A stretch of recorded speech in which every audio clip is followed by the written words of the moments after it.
أعوذ بالله من الشيطان الرجيم.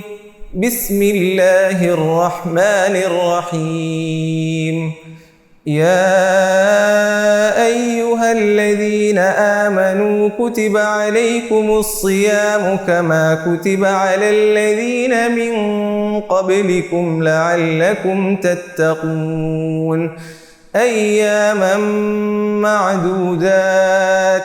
فمن كان منكم مريضا أو على سفر فعدة من أيام أخر، وعلى الذين يطيقونه فدية طعام مسكين، فمن تطوع خيرا فهو خير له، وأن تصوموا خير لكم إن كنتم تعلمون.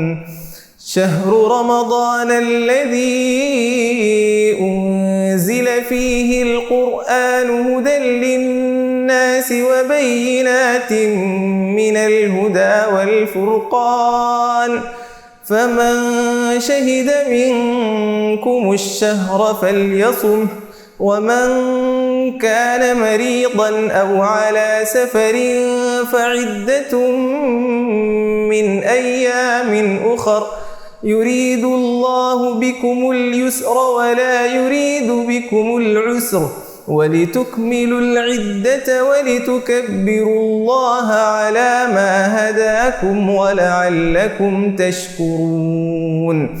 وإذا سألك عبادي عني فإني قريب أجيب دعوة الداع إذا دعان، فليستجيبوا لي وليؤمنوا بي لعلهم يرشدون.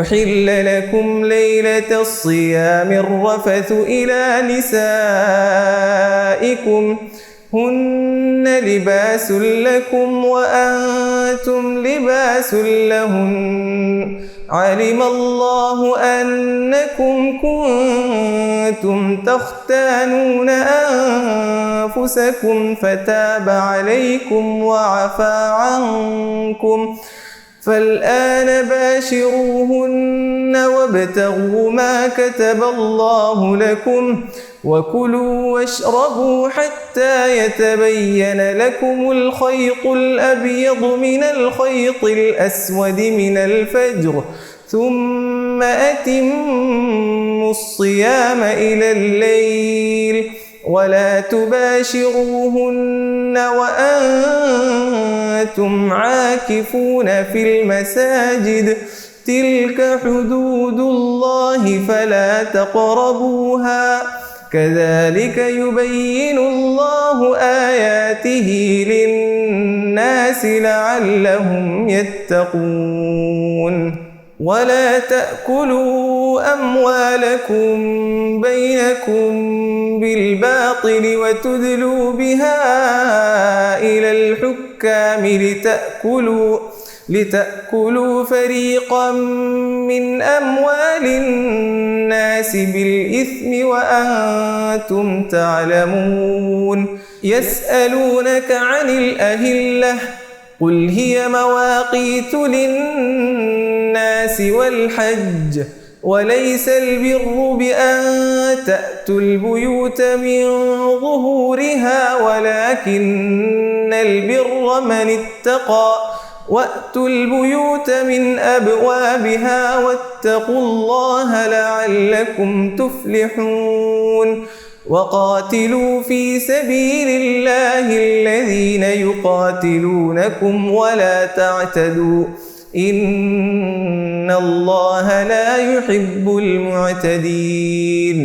واقتلوهم حيث ثقفتموهم وأخرجوهم من حيث أخرجوكم والفتنة أشد من القتل، ولا تقاتلوهم عند المسجد الحرام حتى يقاتلوكم فيه، فإن قاتلوكم فاقتلوهم كذلك جزاء الكافرين.